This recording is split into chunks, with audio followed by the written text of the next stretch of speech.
Le 8 janvier, le président vietnamien, Luong Khuong, a accueilli le ministre togolais des Affaires étrangères, de l'intégration africaine et des Togolais de l'extérieur, Robert Duss, pour marquer le début de sa visite officielle de 3 jours au Vietnam. Cet événement s'inscrit dans le cadre des préparatifs pour célébrer le 50e anniversaire des relations diplomatiques entre les deux pays, instaurées le 8 février 1975.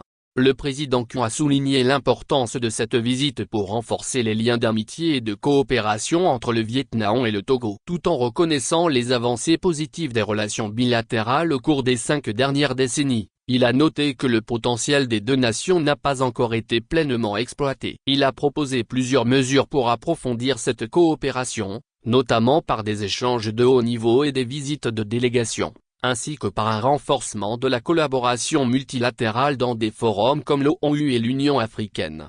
Le ministre Duss, qui se réjouit des relations de coopération très fortes entre les deux nations, a transmis les vœux de nouvel an du chef de l'État togolais, Faure Gnassingbé, et a invité son homologue vietnamien à visiter le Togo. En retour, Khuong a également invité le président togolais à venir au Vietnam. Duss a exprimé le désir du Togo de renforcer ses relations avec le Vietnam, notamment dans les domaines du commerce, de l'agriculture, des infrastructures portuaires et des mines. Il a notamment souligné l'intérêt du Togo pour l'expérience vietnamienne en matière de développement économique. Le ministre a aussi proposé des initiatives pour améliorer la coopération trilatérale, notamment dans l'agriculture, avec l'aide du Vietnam pour le transfert de technologies et la formation de personnel agricole.